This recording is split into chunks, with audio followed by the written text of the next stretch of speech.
ہمارے سیاستدانوں نے پاکستان کو سیاست کی درسگاہ بنا دیا ہے۔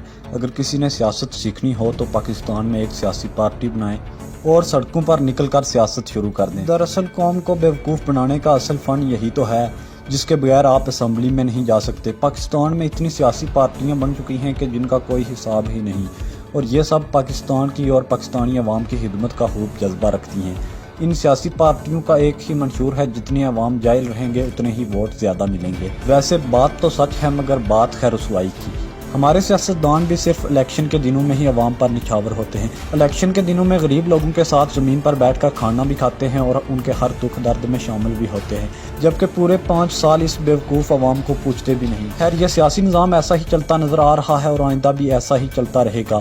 ہاں، اگر صدارتی نظام آ جائے تو شاید کوئی تبدیلی آ جائے، مگر ہمارے تمام سیاستدانوں کی صدارتی نظام میں عیاشیاں بھی تو کم ہو جائیں گی۔ جمہوریت میں تو اخراجات کا کوئی اندازہ ہی نہیں۔ ہر آنے والا منسٹر ایک نئی گاڑی چاہتا ہے اور سرکاری گھر بھی اسے درکار ہوتا ہے۔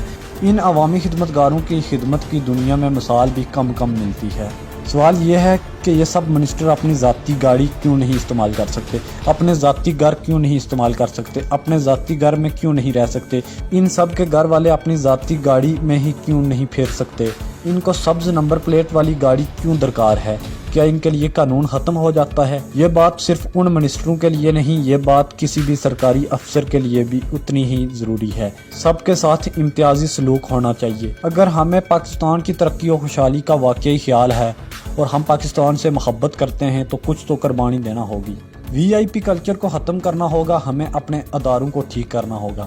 صبح سے شام تک میڈیا پر سیاستدانوں کی بحث سے آج تک کوئی نتیجہ نہیں نکلا۔ عوام ان لوگوں کے چینلز پر روز مباحثے دیکھ کر تھک چکی ہے۔ یہ سب اسی سیاستدان کے ساتھ ہیں جس کا پلہ بھاری دیکھتے ہیں اسی کی بین بجانے لگتے ہیں، اپنی تمام وفاداریاں اس کو دینے کے لیے تیار ہو جاتے ہیں۔ یہاں یہ بھی کہنا ضروری ہے کہ ہمارے سیاستدان کرسی سے اترتے ہیں تو انہیں ملک کی قسمت بدلنے کا خیال آ جاتا ہے کہ اگر ہم دوبارہ حکومت میں آئے تو 6 ماہ میں ملک کی قسمت بدل دیں گے۔ جب یہ لوگ حکومت میں ہوتے ہیں تو صرف اپنی قسمت بدلنے کا سوچتے ہیں۔ ان لوگوں نے پاکستان کو ایک سونے کی چڑیا سمجھ رکھا ہے۔ جب ان حکمرانوں پر مقدمے بنتے ہیں تو فوراً بیمار پڑ جاتے ہیں۔ ان کی حالت اس قدر بری ہو جاتی ہے کہ ان سے چلنا بھی دشوار ہو جاتا ہے اور پھر عدالتوں سے رہائی کی التجا کرنے لگتے ہیں۔ یوں ہی رہائی ملتی ہے یہ پھر سڑکوں پر نکل آتے ہیں۔ خدارا اب یہ سب کام بند کر دے۔ قائد اعظم کے ملک پاکستان پر رحم کریں۔ کاش ہم بھی اپنے خوبصورت پاکستان کے بانی قائد اعظم محمد علی جناح کی قدر کریں، اپنے اس ملک سے محبت کریں اور اسے دنیا کا بہترین ملک بنا دیں۔ ہمارے ملک کو اللہ تعالیٰ نے بے حد وسائل سے نوازا ہے، انہی وسائل کو بروئے کار لاتے ہوئے ایمانداری کو اپنائیں۔ رشوت کا بازار جو آج بھی گرم ہے ختم کریں، اپنے ملک کے خاندانی اور مخلص لوگوں کی قدر کریں اور انہیں آگے لے کر آئیں۔ دولت کمانے کے لیے اپنی زرعی زمینوں کو ختم کرنے کی بجائے اپنی زراعت کو استحکام بخشیں اور اس کی ہریالی کو قائم و دائم رکھیں۔ حکومت کو چاہیے کہ جس کے پاس کالا دھن ہے اسے باہر نکلوائیں۔ اس لوٹی ہوئی دولت سے ملک میں انڈسٹری لگائی جائے۔ انڈسٹری لگانے کے بعد انہیں 2 سال تک ٹیکس چھوٹ دے دی جائے، جس کے بعد وہ لوگ خود بخود ٹیکس نیٹ ورک میں آ جائیں گے۔ اگر حکومت ان کے ساتھ سختی کرے گی تو یہ لوگ اپنی دولت کبھی باہر نہیں نکالیں گے۔